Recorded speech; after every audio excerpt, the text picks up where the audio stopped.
Welcome to Framework and the, for now, final episode of the Cameron-A-Rama, where we have covered the films of James Cameron on this podcast.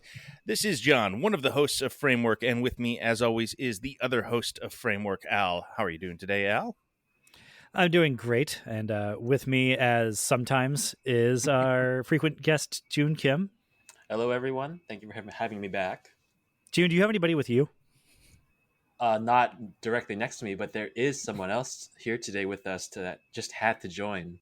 I walked out of the theater, and the first thing I thought is, this is such a spiritual sequel to The Abyss, which we just talked about, that I have to go back on this podcast. Returning champion David Sarnecki, welcome back to the show. Freeman is here. Yes, thank you very much for having me. I invited myself. I think we need you, honestly, because we're recording this before the Avatar episode has been released onto the feed, and I gotta say, it was not overwhelmingly positive. Right, was my takeaway that we didn't love that film. More negative than positive. Yeah. I can see that. I can definitely see that. Mm-hmm. You seem to have anticipated that, but did this film speak to you in some way that via sonar? Did The Way of Water speak to me? Yeah. Well, just as an anecdote, remember last time for The Abyss we were talking about the submarine chase? Have you never seen a submarine chase action scene? Yes. There's a submersible action sequence about 3/4 of the way through this movie.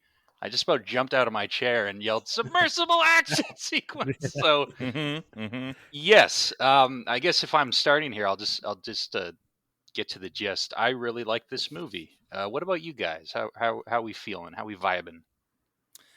You know, I had fun.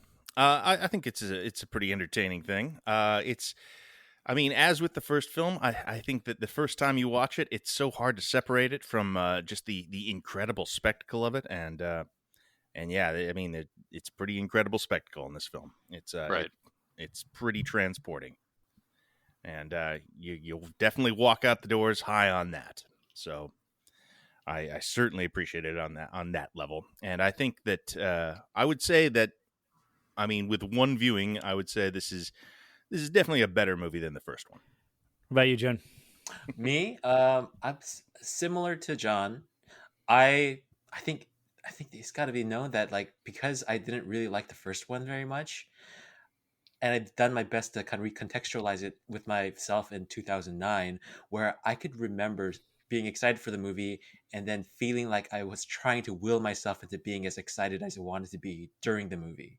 Even though I could feel that, like, this isn't quite doing it for me the way I would expect a Cameron movie to. So with that in mind, on this first watch, knowing how I feel about the first movie, I just had a very good time. I was, like, cracking up, and I don't think the many storylines really connected to me all that much, but I was just having a good spectacle time.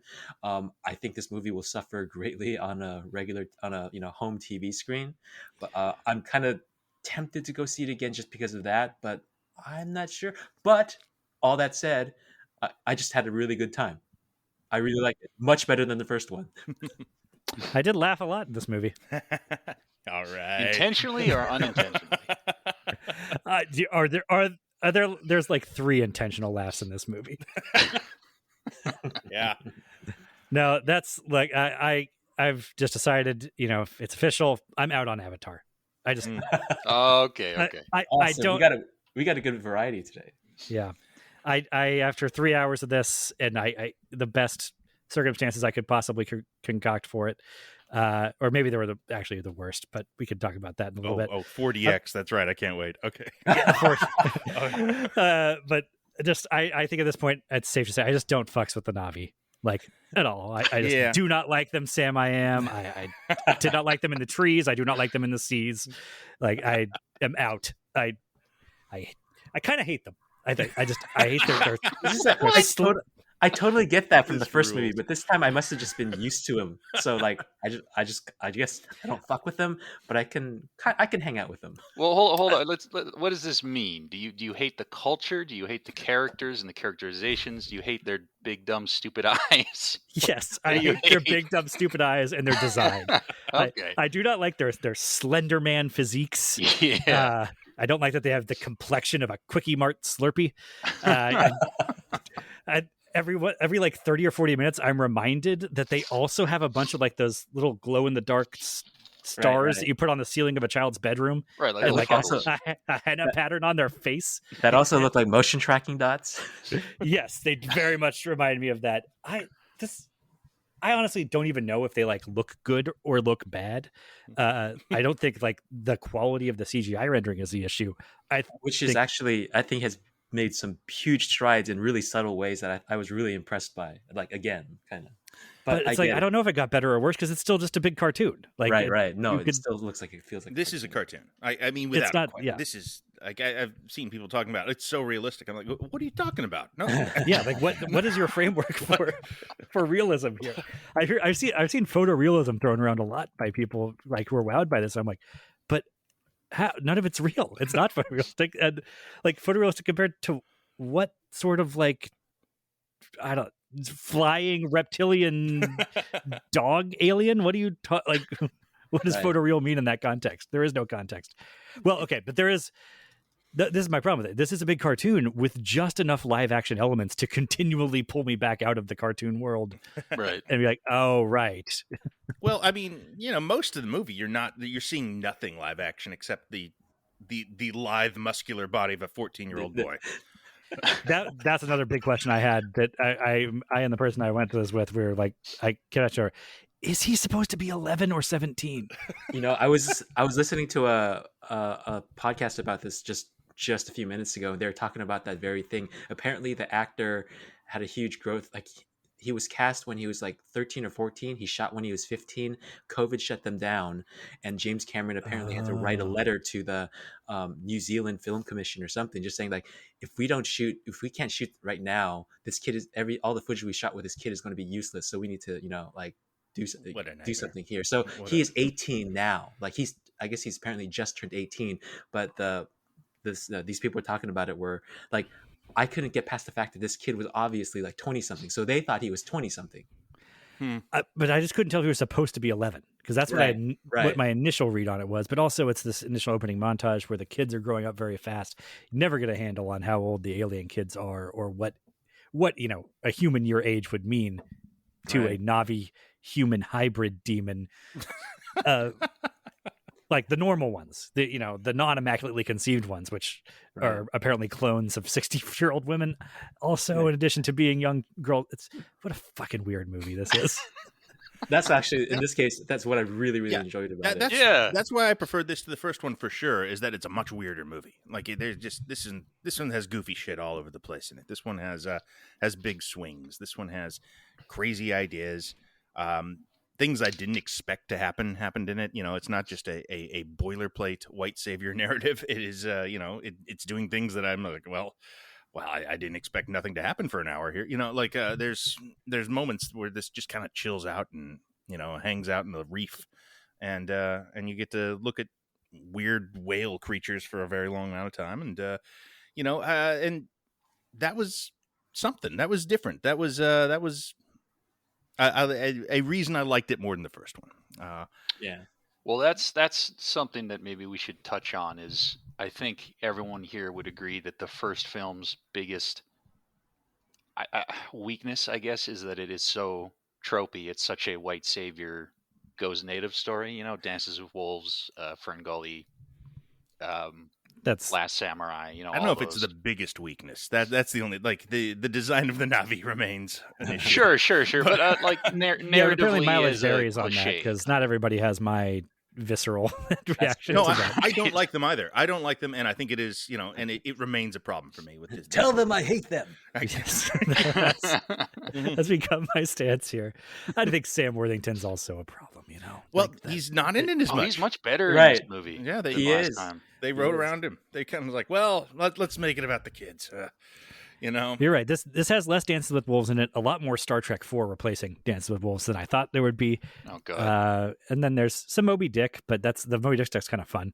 Mm-hmm. And then a smattering of Mel Gibson's The Patriot. Yes, You're my child.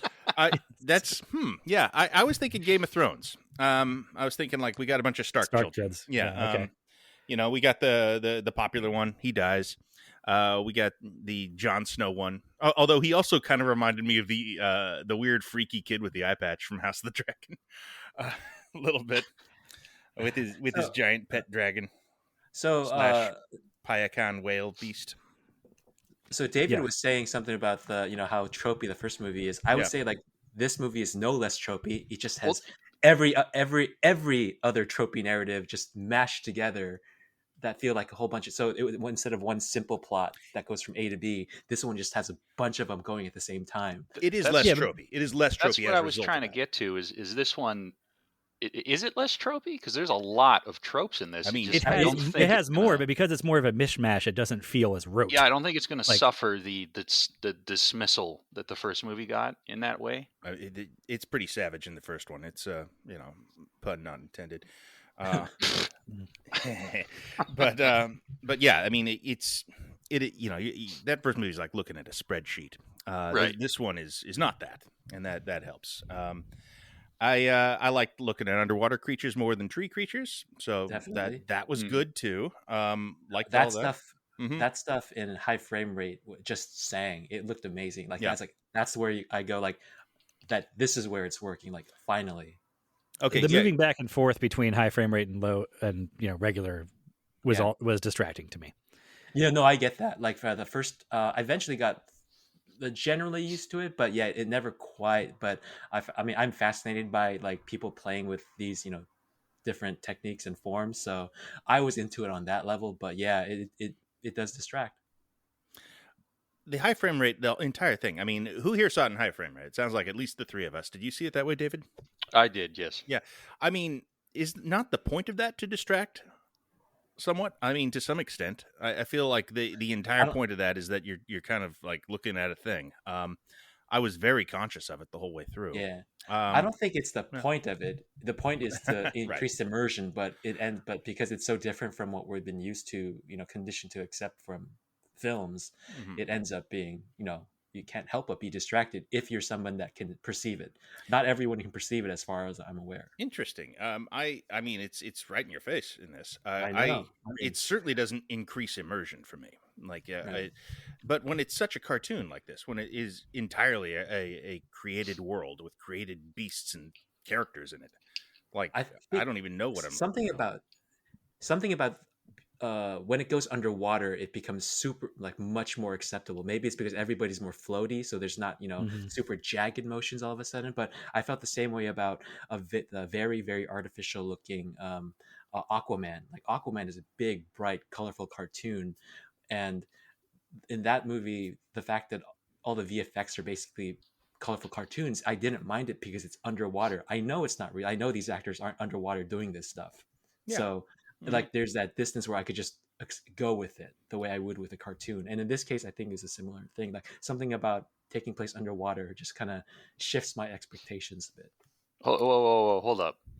Yeah. Are you saying that Aquaman did not build a giant abyss tank to shoot that movie?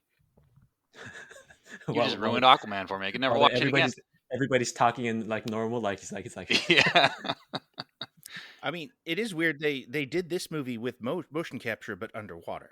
So that I would love to see footage of how that even works.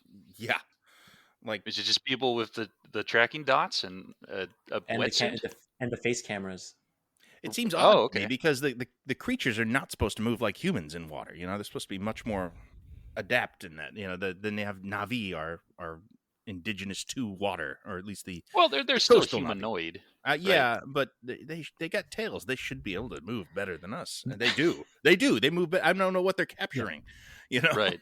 This is another problem, though, for me, that the Na'vi are humanoid, but not human, and that you're right. Underwater, the rules are just automatically different. Like you just feel that, like visually, I'm in a different space here, so okay. And these are aliens, but it makes it. I mean, it's true underwater. It's even more true in the trees or wherever, that because we're not even on Earth, we don't have Earth physics, right? And we also have creatures that don't have human physiques doing things. So I have no reference for when they jump around and do a flip and jump off of this thing and onto that mech suit, what I should be impressed by as a physical feat. That's why Right. Spider's there to set the baseline. Right. Well, this was an issue in the first It movie is. too. It didn't Yeah. have a spider. Mhm. And even more than that, like Pandora, the environment people kind of go gaga for, like it's this whole alien world or whatever. It also has these floating Legend of Zelda mountains Yeah. that I think just are a big piece of the terrain here that leave me to completely unable to suss out the physics of any of the basic, like, okay, they're at the edge of a cliff, and if you fall off, I just don't know. How far does a Navi have to fall to hurt themselves? Are they going to just float away? Like, No, they're just fucking gonna rocks they're standing gonna- on are? they're gonna land on some leaves and do it like a video Yes, game. they're gonna land, yeah. Leaf. I'm okay. Like Catwoman falling through a series of tarps on the side of a building. I have always argued that the Avatar script treatment that James Cameron has online, it's about 100 pages, is the best way to consume that story, because Cameron, beat by beat, explains every little science. It's like reading The Martian by a NASA scientist, right? Mhm. Every little scientific explanation is given. Like, how can you drop on leaves and not die? Well, it's because Pandora is a moon of a supergiant, and it has less gravity than Earth. And why are the Hallelujah Mountains floating? No, there's all these explanations that you can't put in the movie. Get out of here, nerd. I know. I mean, I If know. you I'm can't the put that in worst. the movie, then There's a reason that treatment goes for 40 pages before the story actually starts. It's great. It's super, super nerdy, and I love it. And very little of that can be in the movie, because you can't just stand around saying, Right. "Oh, these are why the mountains float." It's like, great. by the James, way- is that relevant to the story? No, cut it out. I mean, prior to Avatar, I would have called James Cameron a master of science fiction world building, who would be able to Oh. condense that stuff No, and come on. get it across in an organic way. Like Yeah. that. Is he though? Is he a master of world building? Yes. I don't know anymore. Yes. I think. What are we even talking about? Come on. No. I watched all these movies. This year, and I gotta say, like the world building in them is not what's so great about them. The Terminator movies, In Aliens, once it is. well, that's an established one, and that is the best. But it's also like the Terminator films. The world, when it gets beyond the edges of those films, is no longer interesting, and that's borne Right. out by the rest of the Terminator films that James Cameron did not direct. That's why he didn't make he's not the one that made a sequel to them. Yeah, it's kind of true that the robot apocalypse future has always seemed like a really promising valley for storytelling, and it has not panned out that way. Not to me. Well, that's not Cameron's fault, though. Yeah, I'm hesitant to lay that at his feet. It's Right. perfectly deployed in the context of those two films. Like, you see exactly as much as you need for the movie to work, for the specific plot that takes place in our time to work. You get everything you need and nothing more.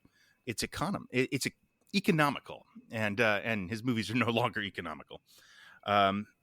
But Because this is him throwing everything in a blender, all his favorite science fiction, like fantasy adventure tropes. Right? yeah, I mean, there's some Dune in these things. There's a lot of it, but like Not enough. no.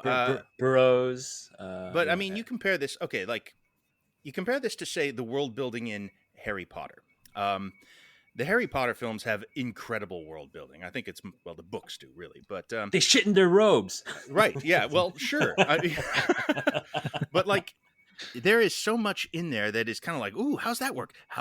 And I mean, I wouldn't say any of those movies are great, but they are more than the sum of their parts, because the world building and the characters kind of just bounce out at you, like and Avatar does not have that. Avatar does not have that kind of deep bench of information that I'm hungry to find out. I don't really give a fuck how the Hallelujah Mountains float. I kind of suspect they float because they thought it would look cool. I think just How to dare you. counter a little bit, I think Harry Potter is different because it focuses on such a specific like location for like 7 books. So like a more of like a macro in this case of just that school culture. The moment you take the magical world outside of that to any great degree, I think it immediately starts breaking. Oh, Harry but Potter is complete nonsense.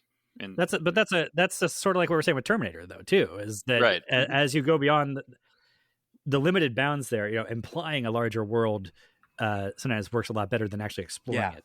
And Avatar Completely takes place agree. entirely in that larger world, Yeah. and I don't know. I feel like it both under-explains and over-explains different things. I get that. Under-explaining basic physics. Well, here's the thing that was bugging the hell out of me in Way of Water. How long can they hold their breath? That's like they learn so fast. Is it like 5 minutes? Is it 20 minutes? What the fuck?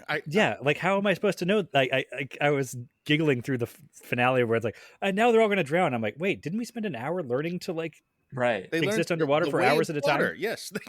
Yeah. This movie's sense of time is just constantly weird too. Like just on top of that, in terms of its pacing and storytelling, it kind of goes hand in hand with me with like, how long can they hold their breath? How am I supposed to feel the tension here? No, that's like that's crucial information though. Like we need to know that for stakes. The entire finale is structured around that. Yes, right. No, I are worrying that they're going to drown before they can get out of this sinking boat. But they definitely can't just breathe indefinitely there. They have the jellyfish. Well, yeah. Remember, kids, bring your fairy backpacks. The little fairy wings. Mm-hmm. Yeah. Then you can. The crisis there at the very end seemed like eminently doable, given everything that had been set up for the prior 2 hours.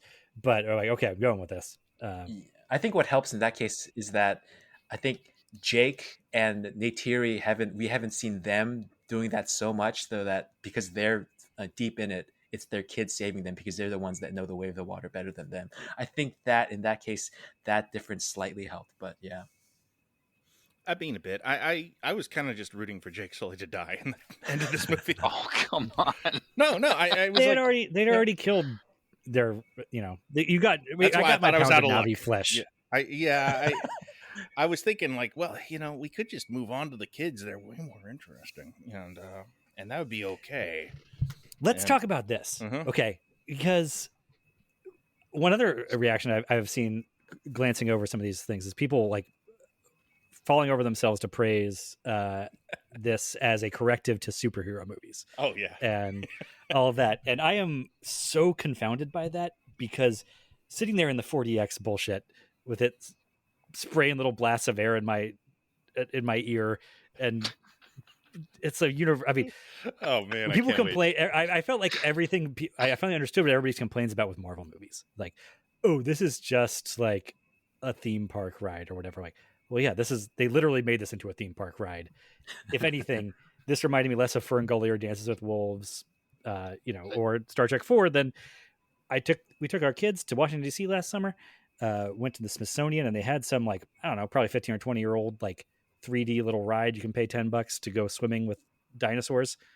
And it's just, you sit in a chair, they put a helmet on you and you do this thing. And that's what all this underwater stuff felt like to me. Well, like, you were literally on you a ride. increase the pixels. You were literally being moved around and how much water got shot at you in the course of this thing? Was that? You had to be soaking wet. Well, it took me 20 minutes to realize there was a button to turn the water on and off. And you turned it off. I was getting little bits. Because of the four of us, I'm picturing like, why did you sign up for this? You would hate that. I was trying to give it every possible chance to win me over with the pure spectacle and the rightness of it. Okay, but what I'm saying is, it's a pure spectacle experience more than anything else. It's colorful light show, yes, which is what everybody complains about, but also like weightless nothing on the action front because it's a bunch of pixels, and I just don't see like motion capture in the water or not. Like this all just looks like a bunch of pixels doing weightless nonsense, like colorful light show to me. I just appreciate that 20 minutes in, Al learned the way of the water. He did. Yeah. Oh, it's a little button there. You just got to turn it off. Turn off the way of the water. I wanted to be able to turn off the pitching the seat backwards and forwards. I've seen somebody at a 4DX screen that clearly wasn't prepared for that and spent like the rest of the whole movie that I watched. I think it was Last Jedi. They spent it on the stairs because they couldn't handle the motion. So it sounds like I'm probably a bigger fan of this movie than anybody here, but I just wanted to touch on one thing that I thought was really funny. Cameron makes it pretty evident through the text that fighting and killing and death, no matter how justified the intentions are, I believe is the exact quote, is just going to lead to more of that. So it's a very, wise peace first sort of conclusion. And then he just completely throws that out the window and says, you know what? Sometimes guys just got to go. Sometimes you got to kill some people. Sometimes it's got to be arm for an arm. And let's get this done. Yeah, let's get this done. That made me really laugh because it's like, okay, well, so much for the wisdom. I mean- Let's just kill a bunch of people. The pacifist wisdom of the whales is such a big thematic point there in the middle, and then in the third act, it turns out that little Sully Brothers whale boyfriend is the fucking John Wick of whales. But that's Just flops awesome. onto- He's the killer one. He's the one who kills. Yeah. That's so great. Like, He's Moby Wick over here. It's fucking incredible. He's taking out just I mean, isn't pulling it just every trick out, flopping around on this deck, deflecting explosive things, using his flipper, using his blowhole spout. Just the hell with thematic consistency. That is fun and awesome, and people are going to love it. And I mean, I was greatest fucking cackling through it. greatest Loved it. populist filmmaker. I mean, it's an extrapolation of you just can't go around killing everyone, okay? Okay. Oh God, my kneecaps. No, except the whales were the ones supposed to be teaching them peace.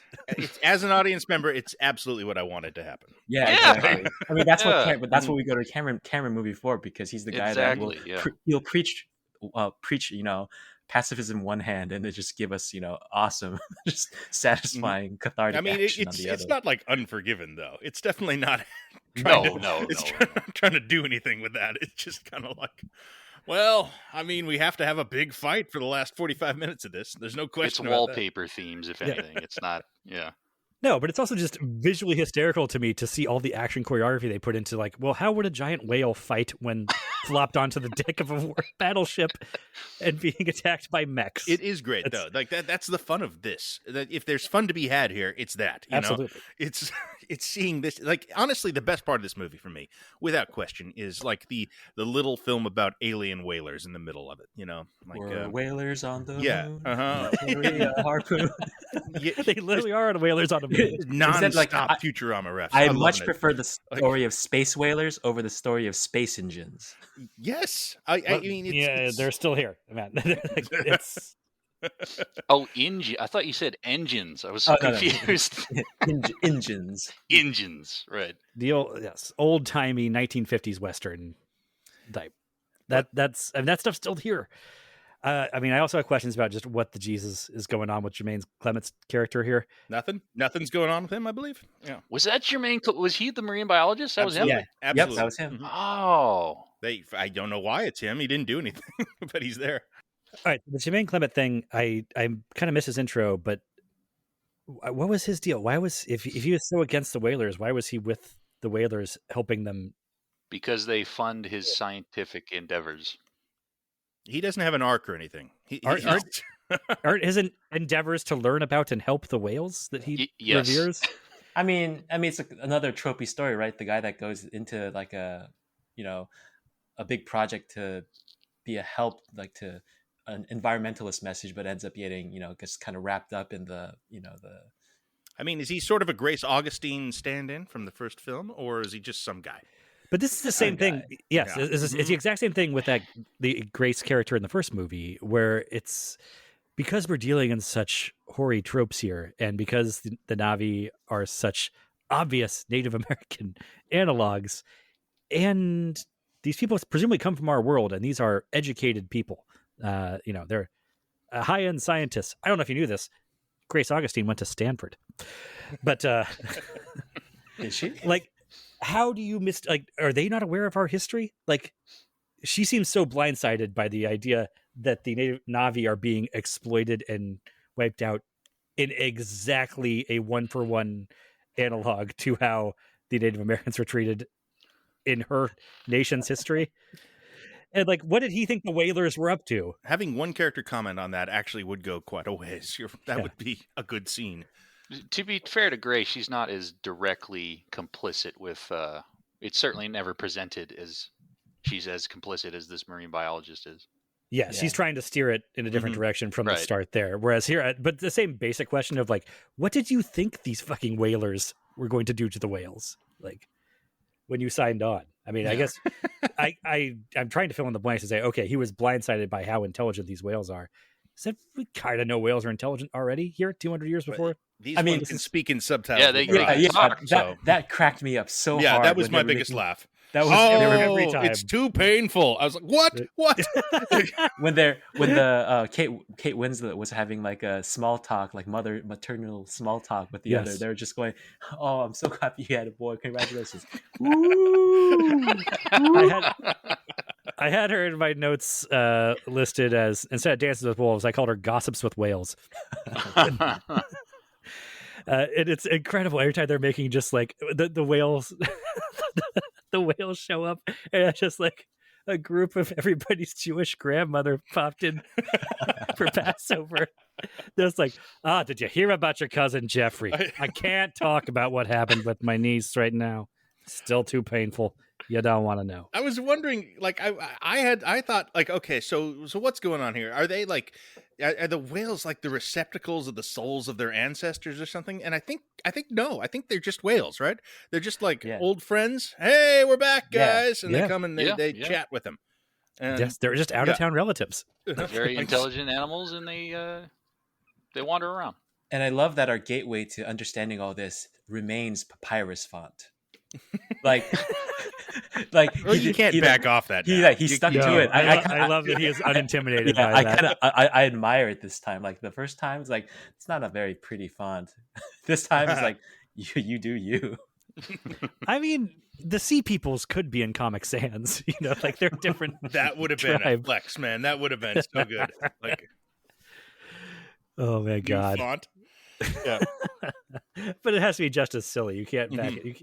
You can't take them to fucking Courier New. Wingdings. All right, we're all over the place here. This movie's all over the place. Right. Yeah. And whatever. There's not going to be a great answer about what's going on with Jermaine Clement's character until the next movie, I guess. Maybe not then. If he did he survive? I'm not even sure he made it. I didn't. Do you need an answer? It seems to me to be pretty explained. Like, what, I'm fine with him about? Not having a character or an arc or anything. That's okay. He's just there to deliver the arc. He has a pithy one-liner at the end. I think that's the last thing. He's like, who's the more intelligent one now? But it's like, did anybody ever question? I thought the whalers like acknowledged the intelligence of the whales, but just didn't give a shit. Yeah. Did I miss the line where the guy's like, no, these are big dumb animals? That would have made sense in this. They were kind of on that level. I do find it funny that they were just like, well, they've handled the Marines, but what about a boat of fat Australians? I know. The escalation of the threat here is so weird that like it introduces a big planetary invasion, and then the movie's not about that at all. Right. Like we're off at a very small scale thing. That's for later. Yeah. Yeah. That's for movies 3, 4, 6, 8, whatever the god hell we're in for. It was interesting how you just said it's a very small scale movie. Ultimately, there's not much at stake here. I guess the scale of the conflict feels smaller than the first one, is what I guess. Much smaller, which I dug in this case because it's like the scale of the first movie's thing didn't really light my world on fire. The scale of the fight at the end is pretty enormous, even if it's not even if it's not as big stakes wise or as big as narratively large. It's a personal scale. Until all the Water Tribe people just vanish. Yeah, I guess. Rest of the third act. Yeah, they really screwed those people over, didn't they? Yeah. But they're sea people now. That was a big line for me because I couldn't stop thinking of the Always Sunny episode where Charlie tells them, "We're crab people now. We make our living from the fruit of the sea." Oh God, I love those mecha crabs in this movie. They're their own little... adorable. I know when they're chasing after the kids underwater, they're all grabby. They're like woo woo. Why would you make them crabs? I mean, it looks cool, but. That's what I liked about this movie. Why would you make them crabs? Just because it looks awesome. It looks cool, yeah. I don't know. I mean, crabs, I guess, are adapted somehow underwater to that environment, right? To do something, right? So that makes the robot adaptable to some similar task to what a crab's doing down there. I don't know. Right, pinching. It's going around pinching people. Good at scuttling and pinching. Yes, climbing whales and picking at them. Yeah, there you go. Yes, picking at them. That is what they're best at. They have a little bar. They have a little bar on the boats to like swing into the water with. They don't just hop into it. They just gotta. They do a little childlike swing. These little crab robots. Yeah, it's like a fireman's pole. We haven't improved on that technology since 1865 because it's fucking awesome. Who cares? It's fun. Yeah. You guys gotta try this pole. Exactly. It's just a little cool thing to get you off, onto your mission on the right foot, So what did you guys? I know walking into this movie, I saw Sigourney Weaver and Stephen Lang on the cast. I'm like, how the hell is that? Those two were very dead. So how is this going to work? What did you make of their quote unquote resurrections, whatever we're calling it? I was all for it. This though, okay, this ties back to what I was saying earlier about how people are praising this for being the comic book corrective. But to me, I mean, like I said, the pixel crush to me is just as big here. Either I don't know. I guess I don't see what other people are seeing in terms of photorealism.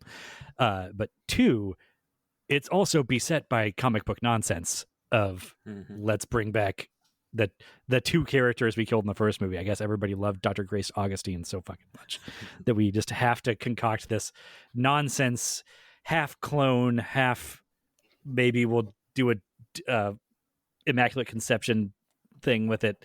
And the villain's also like been downloaded into a new like super shredder body. Constantly licking his Quaritch made sense. Like that tracks to me a little bit. Like why wouldn't you want a experienced veteran Marine in a native body? It makes sense.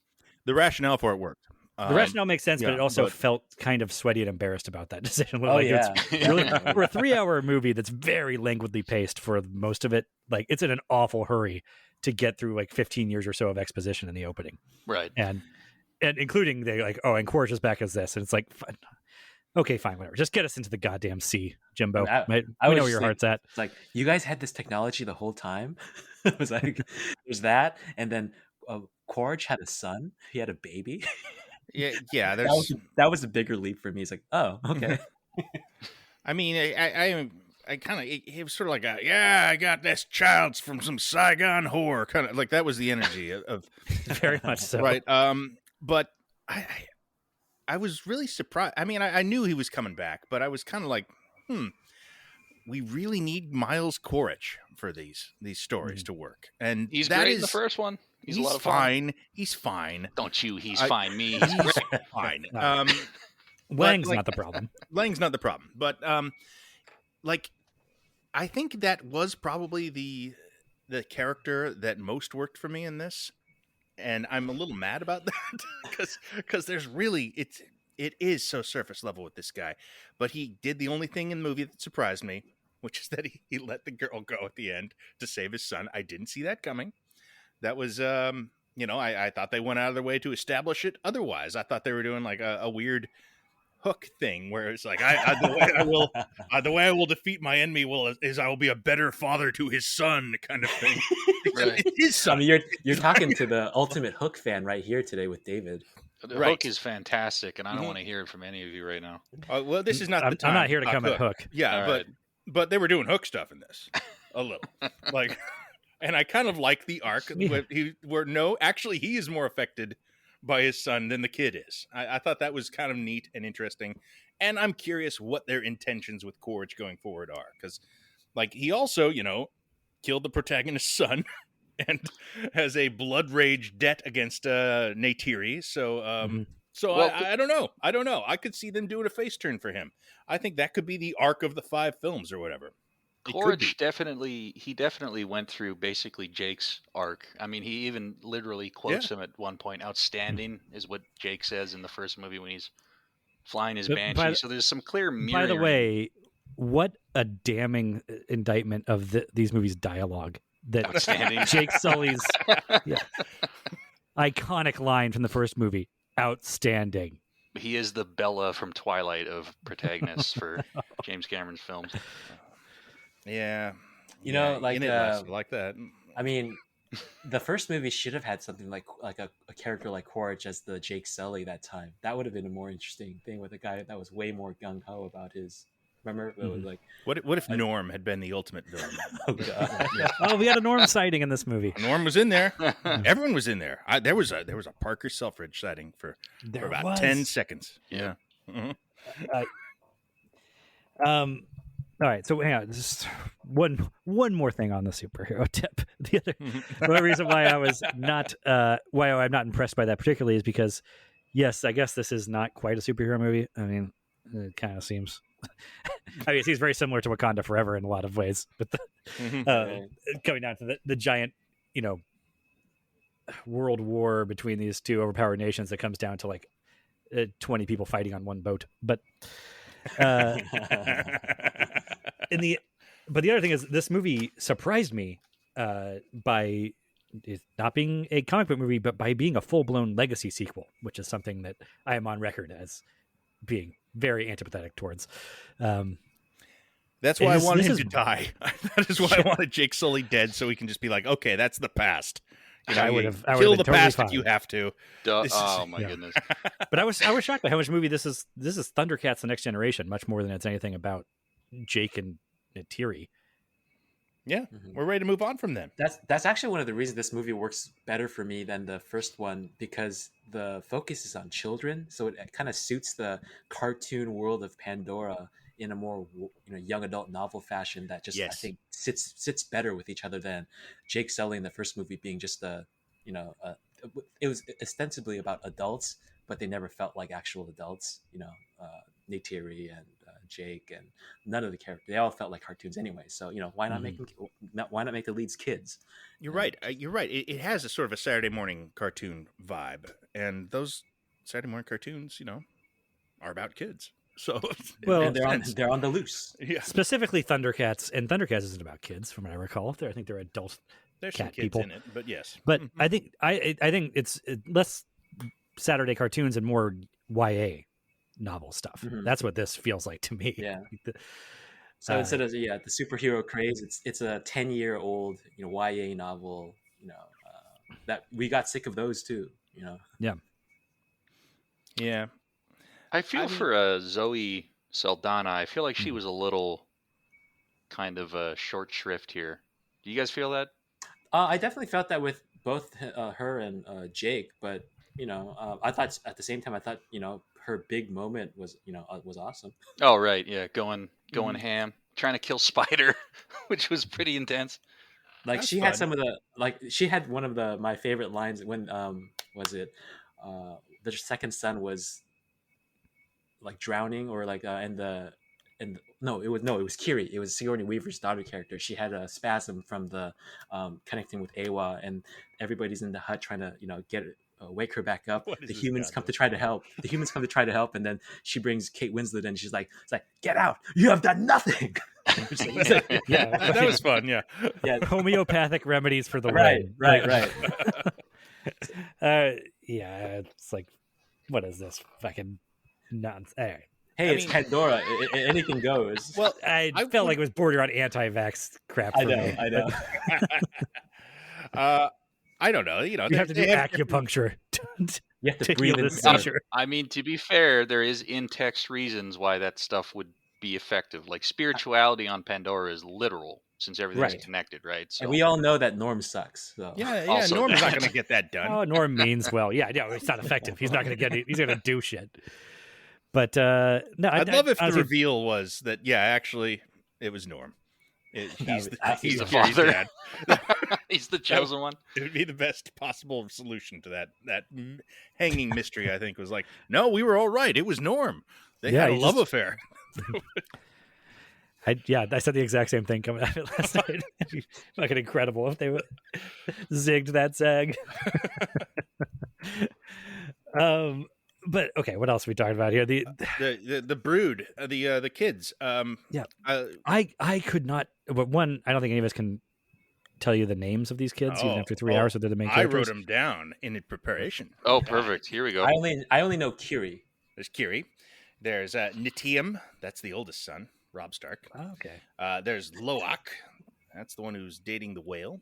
And okay, probably the protagonist of this film. Yeah. Yes, he is. That's a surprise. Yeah.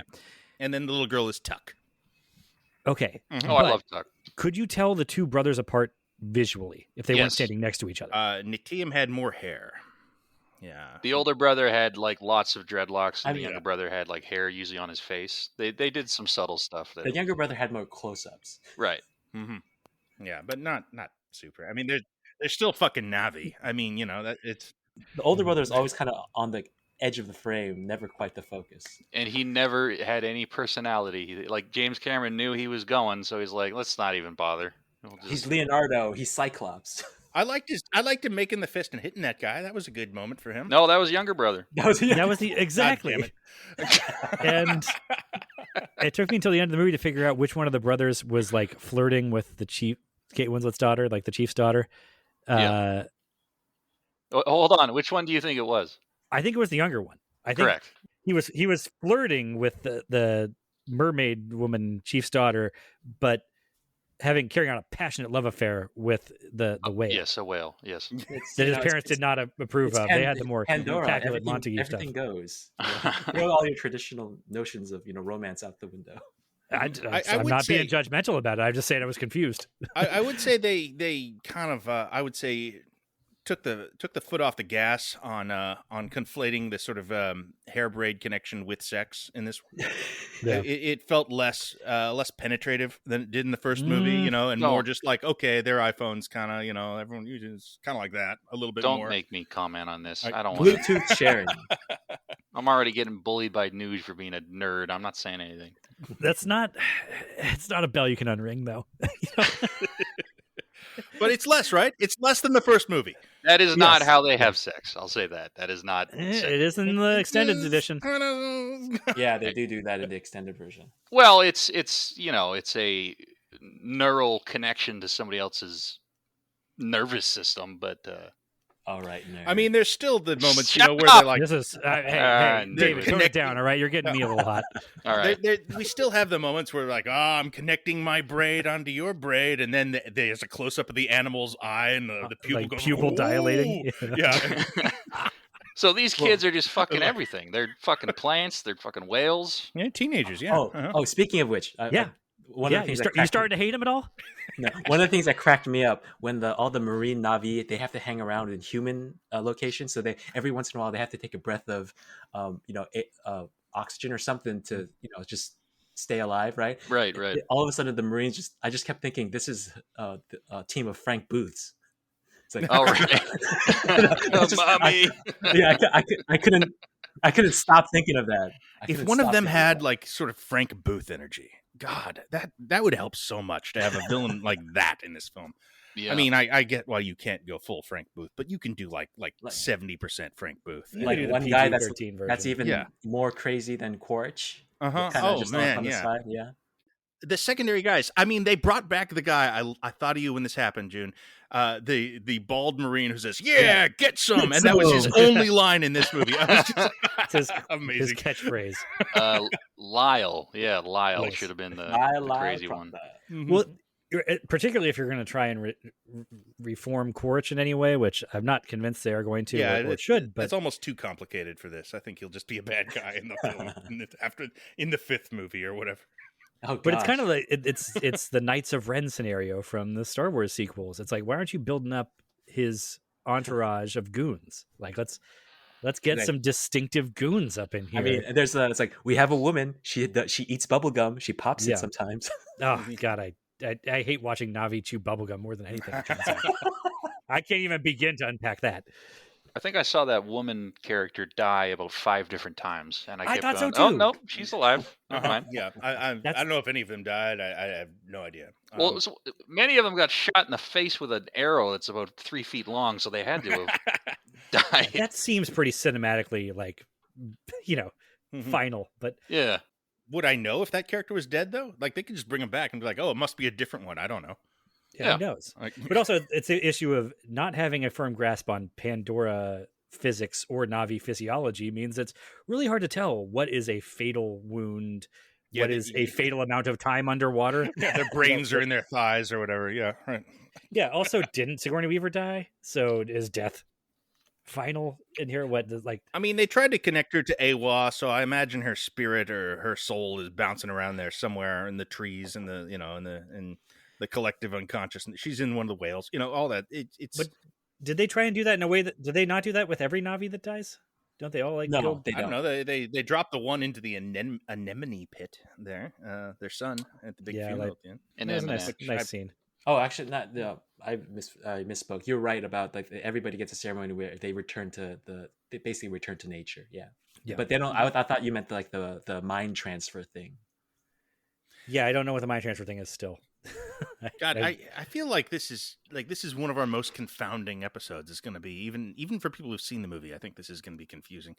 I mean, it's just a confusing fucking world. It's even if we went through the synopsis beat by beat, that's not going to help. It's a pretty weird movie. No, it's all experiential. It's all just like feeling this and seeing like the majesty of the Payakan whale heart creatures, and that's the strength of this film, and it's entirely tied up in the visuals and the experience of watching it in the theater. We have not even, speaking of this is a very confusing movie. We haven't even touched on how. I mean, I guess we've sort of touched around it. We haven't talked directly about how fucking weird Sigourney Weaver's child character is. Let's do it. Let's do it. Okay. If I can break this, I'm going to try and break this down. Sigourney Weaver is playing her. Okay, she had her character in the first movie. Dr. Grace Augustine, of course, died, was somehow connected to the tart tree of Awa and has been absorbed into the planetary consciousness of Pandora. And her avatar's body, which was dead, I believe. No, it was. Not dead. She left it, and it went unconscious. And okay, so it's a catatonic body, but then it's a catatonic gets body that was evidently pregnant by the end of the first movie. That avatar body then gives birth to this child whose parentage is a mystery, although we all know it's Norm. And now Sigourney Weaver is playing this teenager daughter / clone / reincarnation of her prior character, but she's also still a 65-year-old woman, and this daughter is somewhere between the age of 10 and 15 in Navi years, which could mean anything, and is also in a romance subplot with a human feral child raised by Navi who could also be anywhere between 11 and 17, but is definitely underage. Sure. Are you saying she's in a romance with Spider? Is that what? Yes. Is she? I mean, not yet. like a overt one, but they're clearly doing, making like they care about each other more so than, like the movie focuses on, their affection and concern for one another in a way. Okay. Goes beyond just, just friends, at least to me. Well, how's she going to boink brains with Spider? That doesn't make any sense. They'll find a way. There's 3 to 4 movies. It's Pandora, as I said. Stick it up his butt or something. I don't know. Sure, why not? Whatever. They probably won't get too into that, but it'll happen in some form or another, right? I mean, he's got dreadlocks. Like the dreadlocks on the whole family were a choice too, by the way. So my assumption with Grace's daughter is that it's an Ego, the Living Planet, Anakin Skywalker, Immaculate Conception thing. Did anybody else get that vibe? Gotta be, right? She's super special. So she's carries the seed or soul of Awa. She's going to be important over the course of the films in some way. And I don't know. It'll probably not be a terribly surprising way. It's probably just going to be plot-wise. That's 100. Plot-wise, that's 100% what's happening. My point in laying all that out is that I don't even know how to start to rate. Did she do a good job in this performance? What would a good job of doing that weird cross-species romance while playing a teenage version of yourself? Anime Panther woman version. What would that even look like? What would a bad version look like? I don't know. They could be exactly the same. I think to her credit, once I got past the initial setup, I didn't really think about it. I thought I enjoyed her performance way more than I enjoyed her performance in the first movie. But every time that Sigourney Weaver was weirdly convincing as a confused teenage version of an alien woman, girl, child, I was then immediately pulled right back out a few seconds later of wow, she did a really good job there. And in this incredibly weird environment, through this, I don't know, just what amounts to a very elaborate, Instagram filter. placed over her performance. That's maybe slightly reductive, but there's just so many layers of things like weirdness placed on top of these performances that even when they work, I'm still pulled back so quickly from it. This was, if I recall, when we were starting motion capture, right around Gollum, right around probably in the lead up to Avatar. I remember hearing directors, people like Cameron and Peter Jackson talking about like how, we can get any kind of performance from any actor now. Like, you want to see somebody play like a version of themselves from, like 30 years younger. Sure, we can do that, but we can have them play all sorts of crazy shit. They can be aliens, and we are not limited by their age or their appearance anymore. And this seems like an extrapolation of that, like written in such a way to do that explicitly, to use Sigourney Weaver, great actress, to play a teenage alien. It also demonstrates the limitations of that, because it also demonstrates that there's absolutely no reason to have Kate Winslet, one of the best actors in the world, play this a waste underwritten part that does very little. Like, if she wasn't visibly pregnant, I don't know that I would have realized that she was one character and not three different background people throughout the film. I knew she was in the movie, but during the movie I forgot about that fact, and until the end credits I went, oh, who was Kate Winslet in this? I'm going to be honest, I didn't know she was in this movie until today, listening to you guys. I was like, oh, that was Kate Winslet. Okay. I'll have to go back and listen for that. Like, at first I thought it was Kate Winslet played the chief's daughter that, the second kid has a crush on. Like, that's what I was wondering when they were introduced. Right. But that might have been a little too close to Rose and Jack. Yeah, that definitely. But you can do that because she's not bound by age with motion capture. She can be a teenage alien too now. That's true. Right. Yeah. No, it's my buddy I went to see this with. We had met when the trailers were starting. Mentioned that Kate Winslet's in this. What she does, and then during the part when the younger brother was having his first meet cute with the giant whale. He elbowed me and leans over and goes, "That's who Kate Winslet's playing," about the whale. And I was like, "Nah," because she let him float on the top part that's floating, so she wouldn't okay. Kate Winslet never do that. But no, it's the strength and the weakness of motion capture technology is that yes, you can sort of almost pass every older people for younger people and vice versa. That. I don't know. It's still unconvincing to me in a way. Well, I mean, it's alien cartoon guys here. Like, I mean, these are honestly, I'm not even sure what the benefits of motion capture are in a scenario like this, where they're such alien critters and they're underwater and just fucking animate it. Just exactly. It is animated. Like, what are we doing? Why is that necessary? Does that make it more real somehow? It doesn't seem like it would. I'm not looking at humans at this point. I'm not feeling.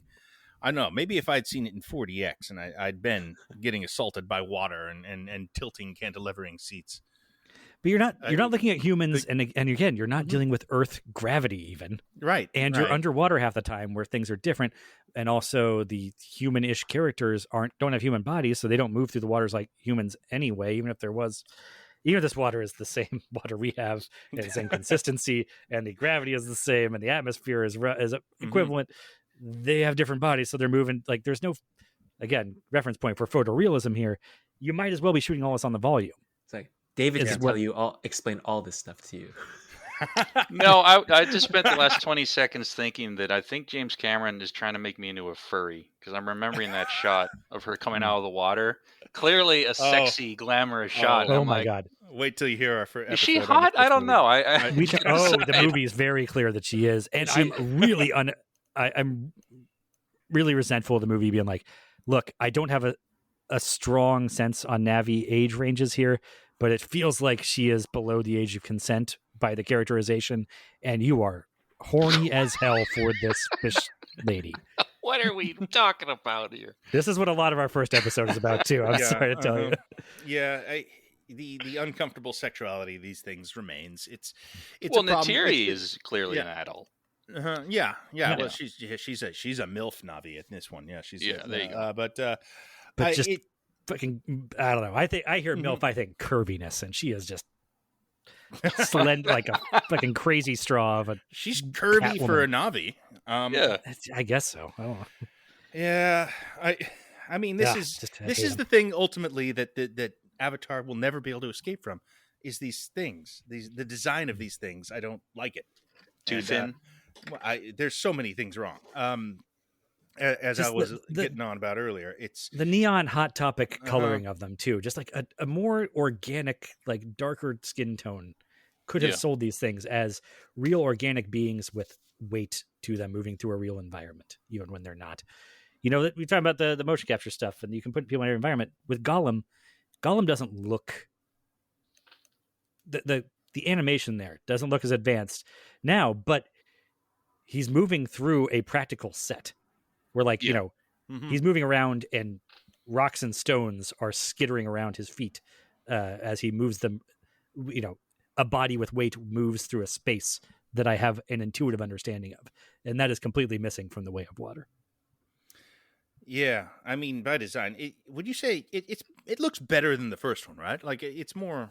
Oh, I absolutely think so. Yeah, like everything feels more artfully composed in general too. It's just even like that specifically. when it comes to performance capture, like, I mean, for ever since that stuff started, you know, really popping up, I was a bit of the mind that they overhyped the technology back when it first started, because there's clearly, from what I've understand, from what I've heard, is that there's plenty of like animators fixing it up and actually doing the work from scratch. And, you know, even like the Lord of the Rings trilogy, the Gollum stuff, that was basically all keyframe animated, but based on Andy Serkis's performance. Like, you couldn't do that back then. I think it got much better with the Hobbit movies, like but Gollum, did it get better? You know, I thought it actually looked well. Yeah, well, the Gollum effects probably did. The Gollum effect definitely did, especially in 48 frames per second. I saw it like that back then too, and I wish I'd seen that for Hobbit. Yeah. So that was the last high frame rate movie I saw. I hated it there too.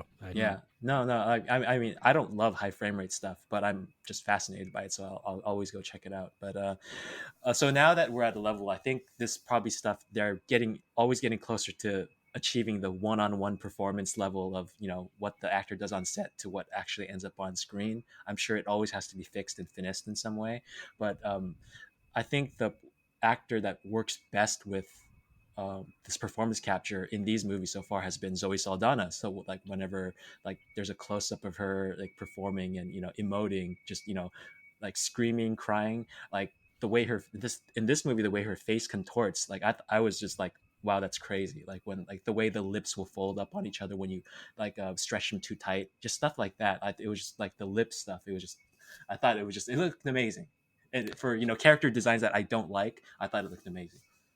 I think you're right that, like, the mouth on Neytiri works and emotes properly, but it's always stuck with these giant cartoon cat eyes up above that kind of ruin the entire effect for me. Like, they just need to give the Na'vi human eyes. That would go so far. Like, that's an old ass trick in animation, right? Is you give the deer and Bambi human eyes, and I'm sure in 2009, like, I'm sure, like, a big part of the Na'vi design was to avoid the uncanny valley effect.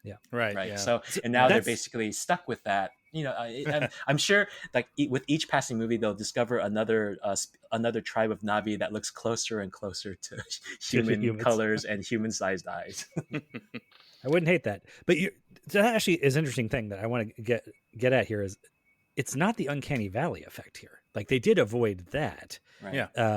It's not. I don't find the Na'vi creepy the way that, like, Polar Express. You know, right. They're a different kind of creepy. A sex creepy. I don't even find them creepy. I just find them unappealing. and not they're not relatable. I can't. There's something about this design and the overall physics of things that it prevents me from doing the basic transference of, like, the thing I'm watching on screen is kind of happening to me.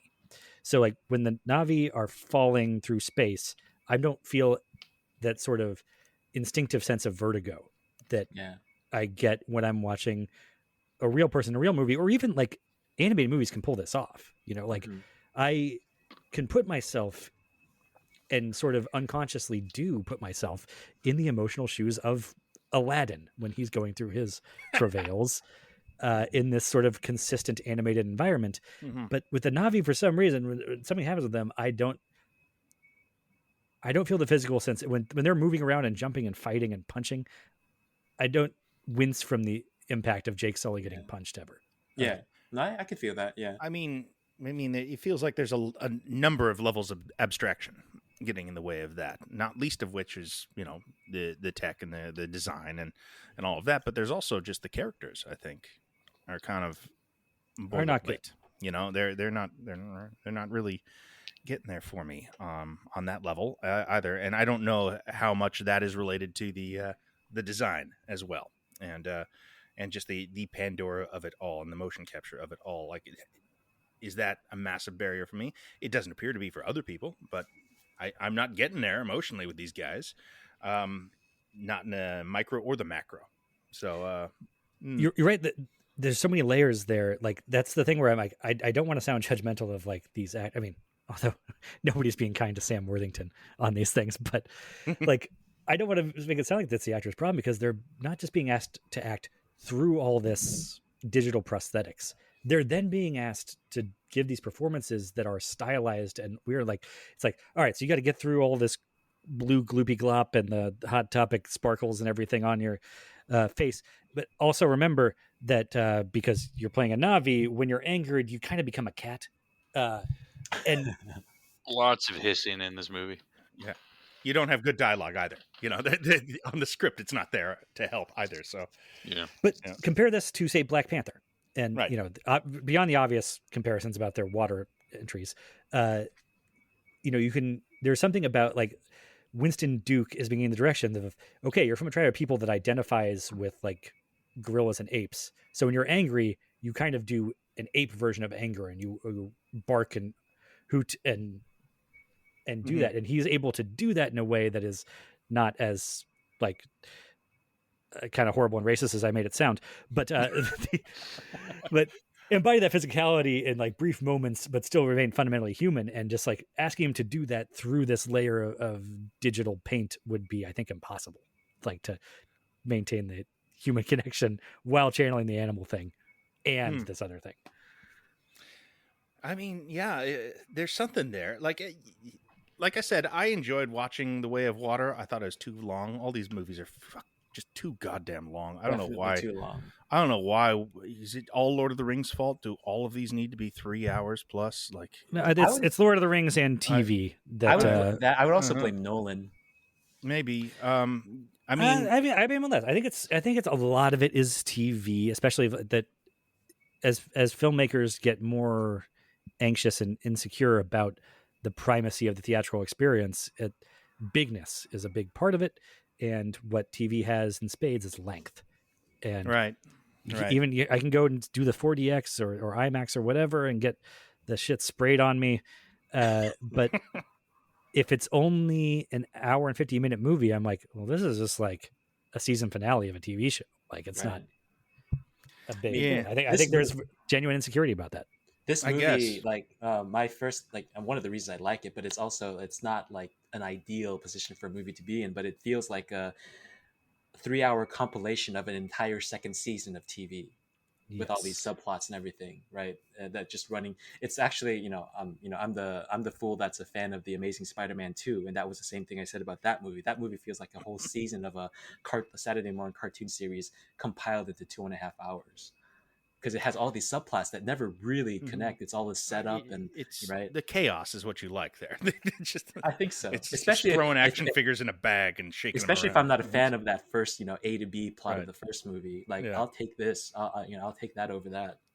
Well, it feels like there could be, if not an entire season of a show, at least a multi-episode arc of like the first 15 or 20 minutes of this movie, where the Sullys are leading a planetary insurgency against an intergalactic invasion. Like, apparently, that seems like a much bigger deal. And then they're just, that's a whole movie right there. They're threatened once, and he's like, "Oh no, we got to call this off." Like, apparently, you didn't expect them to ever fight back. Okay, apparently that was actually actual like full movie that he had in mind.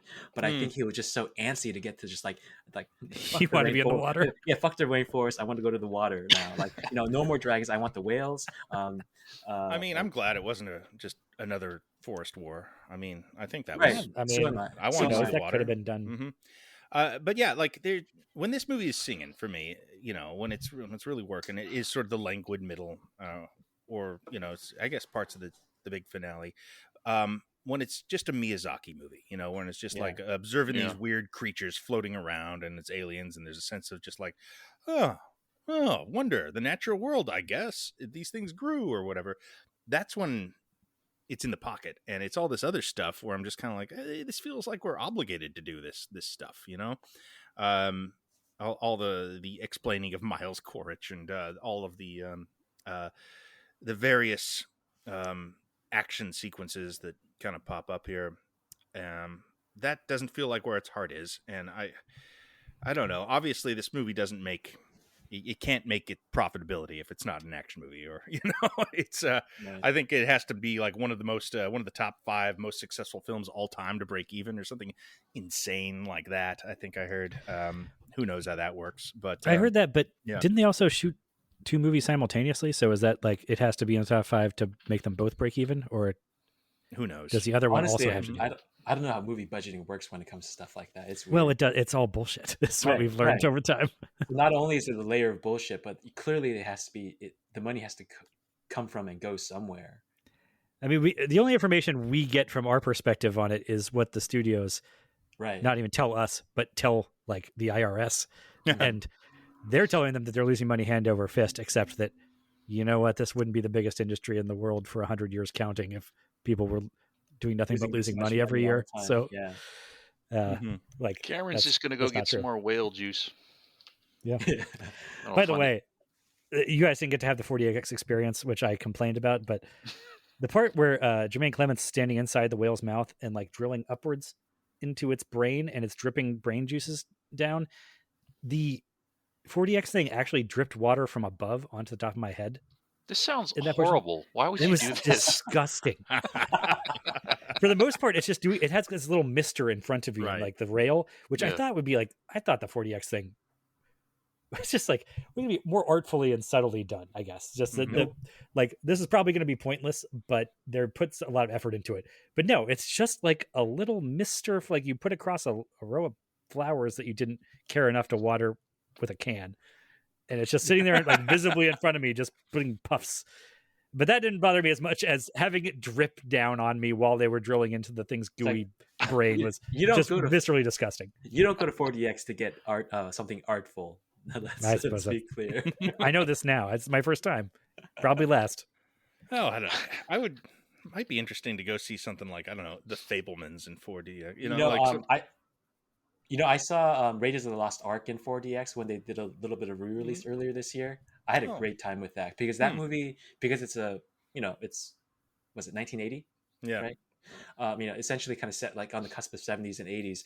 It has plenty of moments where it's just calmed down, right? It's not on all the time. Right. So it gives you nice little breaks in between. It's not like, bucking and weaving the whole time. And there are just, fun touches throughout that just, my friend and I were having a ball with Raiders of the Lost Ark. I mean, that's such a punch-heavy movie. I would think that might be an issue because when I saw Civil War in 40X, that's the last time I saw a 40X movie. Every time there was a punch, it just like hits you in the spine. It was like, so just right in the back. Yeah, just hits you in the kidneys.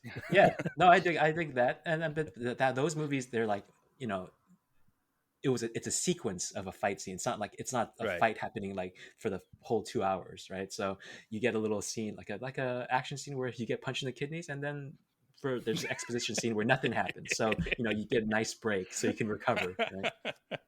One of the best touches of 4DX was the Nazi that was climbing on the truck while Indy's driving it during the big chase. Yes, we all know the Nazi who's climbing on the truck. I'm doing this for your listeners. Anyway, there's the last Nazi, the most resilient one. He's climbing up. He has a little cap, his Nazi cap on, and at some point that cap blows off, right? And right when that happens, like nothing was happening for a bit. All of a sudden, there's a like little burst of air next to my ear, and my friend and I were just like ah!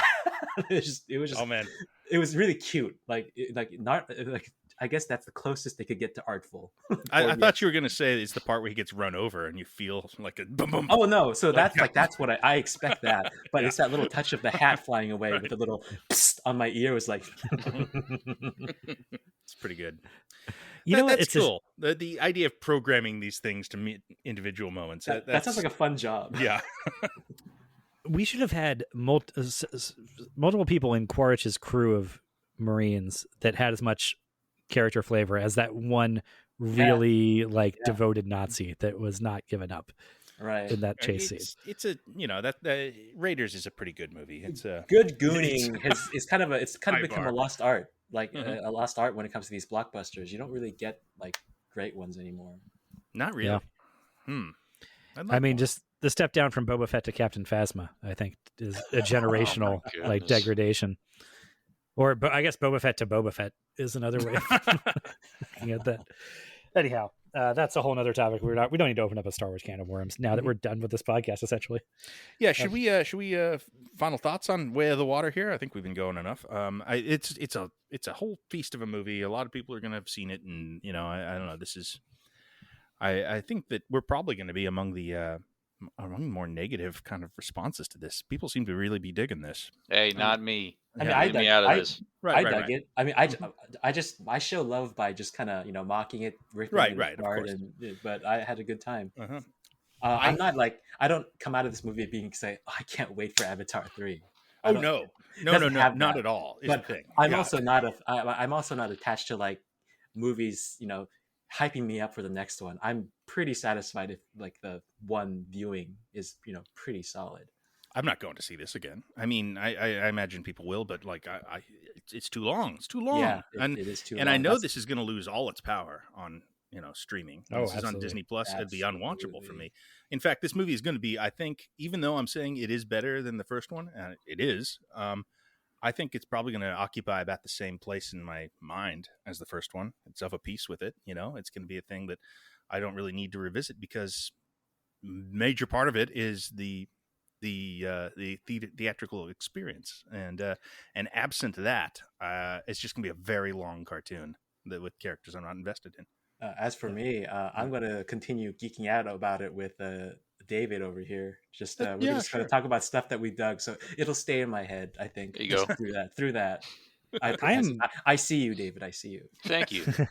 I am comfortable being the curmudgeon on this and being the naysayer, and it could be a generational thing that I'm just getting too grouchy for this stuff. But the best I can explain it is the animation thing, that this is a cartoon, except it's got a few too many things tethering it to a live action reality that it doesn't. It lives in neither world for me. Like, because I think it's a total cartoon, but I don't think cartoons are bad or that. Right. No, they're good. I'm uninvolved with all of them. But there are certain types of animation I don't like. I don't like Pixar type of animation, and I don't like the Avatar type animation, apparently. Oh, could I ask you a question? Sure. When there are movies involving families and kids, there's that something that when some people don't like a movie, some defenders will come out and say like, well, you don't have kids, you don't get it. Mm-hmm. But as someone who just recently had a kid of your own, how do you feel about, because this movie is all about family's a fortress, and all that stuff. It's so many kids. There's a lot of kids. I mean, I don't know, but it had a bigger effect on my rewatching of Titanic. I feel like that was one where I felt my parenthood really shifting my perspective on that movie in a way that surprised me. Played by real actors, like shot on film. There you go, yeah, right. And real with water, actual water, real location, real like sets, real locations, etc. Those drowning sequences are so visceral. And again, there's just too many layers of abstraction on it, and I guess that prevents me from really connecting with even the family plot aspects of it. Because I mean, it doesn't help anything that the other brother seemed marked for death for me pretty early on. It's like, okay, he definitely doesn't have an arc of his own, and the other brother has 3 arcs of his own going on. But that whatever, that's movie brain. That is not even fair to be like cite that as a real complaint. I think you're just, the movie is doing its job. Yeah, and I wasn't completely unaffected when he died. Like, and the theater was for sure. Mm-hmm. People responded to that. Did it drip water on you for tears when he was dead, or something stupid like that? Or they're inspecting his exit wound. This was an extremely James Cameron movie, is how I would describe it. Not just The Abyss did it make me think of, but there's a little bit of True Lies with saving your daughter. There's lots of Terminator and Aliens in the design of the RDA and all their tech. I mean, Titanic, plenty of obviously. Titanic, Yeah, Mhm. lots of that. So it's a very James Cameron movie. If you like James Cameron, I suspect you'll find something to like here. This one feels like James Cameron actually made it with all this James Cameron references, as opposed to the first movie that had those James Cameron touchstones here and there, but felt like somebody else was kind of aping it. Yeah. is Right. what I think, right? Yeah. I'm kind of just bummed out that this is all he's going to do the rest of his career. You know, like this Yeah. is I mean, Yeah. I mean the vote first with our half of dollars. this. If we vote with our dollars, he might move on. No, there's another one for sure. And I mean, if like these are going to make money, I mean, maybe not the most money ever, which I guess they need to break Probably even. will. But yeah, maybe. And even still, like, I mean, they've shot the third one. Third one's like mostly done, from what I understand. You know, I mean, not mostly done. They're going to be working on it up till the date, but like, it's all shot. They're halfway through the fourth one. And he's talked about maybe they won't make that if they don't make money, but they Right. have shot half of it. And you know, actors are cast. David Thewlis apparently going to be in the rest of these. I Oh, found really? out. Yeah, he's playing a Navi of some kind. Nice. That'll be weird. You know, they got a lot of balls in the air going forward. So, you know, this is in some way going to be like kind of his magnum opus life's work kind of thing, you know, and that's a bummer to me because, you know, I really, really like the first half of his filmography, and I wish he would do something along those lines again, something that isn't blown out to this extreme and just has to be the absolute cutting edge of technology. It seems like that's sort of a distraction from the stuff that I really like that he does. So, you know, I don't hate this movie. But you know, it's a bit of a bummer to me that this is it's this forever now. Forever. Well, until he dies, which, you know, like maybe he'll do some weird final thing after these If are he all does done, anything but, else, like, it'll probably be another underwater documentary that we don't want to watch either. Yeah. If anything else, he'll save his consciousness onto a disc and come back as a Navi and continue making Pandora Yeah. movies. James Cameron, the God Emperor. Oh, God, like that would be the thing. Like he would figure out a way to do that, and then he would use it to do more Navi movies. Well, you know, who knows? Maybe by becoming Navi, instead he'll be like, I'm very fascinated by the human species, and he'll start making human movies again. You know, he'll flip to that. What But a with curious... Navi actors in motion capture. Exactly. Well, you got to have humans playing the Navis, but then you can motion capture that to play humans again. Oh God. Like Is this the origin story of Anya Taylor-Joy? Yeah, I was actually going to make a Anya Taylor-Joy comment when you were talking about the coming out of the water, like because like that's played by Anya Taylor-Joy, right? That's basically. Is she in this? I didn't even. No, okay. she's not. No, I not. just think Okay. she looks like She looks like an Navi Anya Taylor-Joy, yeah. and whiteface at an offensive Pandora Halloween party. So do you hate Anya Taylor-Joy in terms of just appearance? No, I don't hate her, but I find her odd and alien looking. So I guess there's that. She does have that. Mhm. I think she's pretty good at acting. She just looks weird. So, That's why sorry, she's. this is a big weird can of star. worms to open right at the end. Okay. Right. Yeah. Okay. So, David, do you have any final words? I feel like there's been a lot of naysaying here. Do you want to give a final? Word to Yeah. the policy? My final word is news. Check your Discord. I just sent you an image. I see it. It's James Cameron as a Navi. oh, that's cute. Yeah. Tell him I hate him. All right, you guys, we have one last thing we need from you.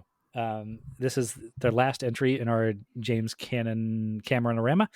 Well, we'll do a ranker episode, but the tradition is we now have to pick who our next director is going to be, and the guest usually gets to pick from a short list. There are two of you, so maybe you can come to a consensus. But your short list to choose from is Terry Gilliam, John Carpenter, Michael Mann, the Coen brothers, or Martin Scorsese. Well, I've done it. I've done the pick before, maybe twice, maybe. I'm not sure. So I think, yeah. So with that in mind, I feel like David should be the one to pick. Well, I'd like to hear what you think. What are you thinking? Me? What are you drifting towards? Yeah. I think even back then, when the selection was laid before me, I was very tempted by Michael Mann, but I think I went with like Fincher at the time. I can't remember. Mm-hmm. So, but yeah, that's the way I'd lean back then. But I mean, they're all good choices. But Okay. Scorsese seems like such a big one. That he has He's the big twice as many movies as the other guys. Yeah. Well, yeah. the Coens have quite a few as well. That's true. Yeah. I'm gonna say Carpenter. I'm gonna do the Carpenter. Oh, wow. Okay. Yeah, Nice. big Carpenter Nice. fan. Okay. Alrighty. We're doing So John I believe- Carpenter. All right. Does that put us Dark Star? Is that the first one? It sure is. Never seen Can it. you watch Dark Star? His other stuff's great. Okay, so wow, this is a shock. I did not expect John Carpenter. This is all right. Wow. Okay. Yeah. I just have such a Uh-huh. soft spot for Carpenter. I love The Thing. It's arguably my favorite science fiction horror movie of all time, we get to do The even Thing. over Alien. Yeah. Uh-huh. Is Um, this David nominating himself for the thing? Yeah, that would be good. I forced Joon to watch In the Mouth of Madness not long ago. I literally gunpoint said, Oh. "You're watching this." You That was hadn't a good seen it? time. No, I mean, Oh. there's a lot of Carpenter I haven't seen. Hmm. It's just it wasn't one of my touchstones. I didn't see the thing until I was an adult, but it was Wow. great. It was great. Mhm. My only concern with Carpenter, he's got this great stretch. I mean, I love several of his movies. The reason why he wasn't high on the list for me was because I know it's gonna peter off, and the last stretch is gonna be the worst part of it. But maybe I should be most afraid of Dark Star. Do you have to do everything? Can't you just Yeah. choose? Let's do Big Trouble and this and that and that. We did Piranha 2. You know, that's Okay, a thing. everything. Yeah. I mean, Okay. why But not? we You skipped know, his documentaries, so Mhm. I guess we don't have Oh to. my goodness! we're gonna do an episode on vampires, man. Yeah. Starring James Woods. That's gonna be weird. What have I done here today? I didn't think this through. Oh my! Okay. It'll only take us about a year to get through it. Yeah. Memoirs of an Invisible Man coming in 2023 to Framework. I actually like Yeah. that movie. That's a good one. All right, you volunteered for it. What do you, off the top of your head, what is his worst movie? Is it Ghosts of Mars? No, I kind of like Ghost of Mars. Really? Okay. The worst Carpenter movie off the top of my head. We'll see if this changes over the course of this thing. I have not seen it. A lot of his ones that are considered bad ones. I've never seen Vampires all the way through. Never seen Ghost of Mars. So Might be Dark Star, actually. we're gonna find out. Yeah, in okay. January or possibly February of 2023. Thank you, Joon. Thank you, Mhm. David. Rate and review the podcast on the app or provider of your choice because it helps the visibility of the show. Yeah, tell me I'm wrong. Tell me how fucking horny the Na'vi make you. Yes, In there. of course. Natiri's pretty hot. I'm gonna say that. And that's the last line. All right. Goodbye, everybody. Thank you for listening.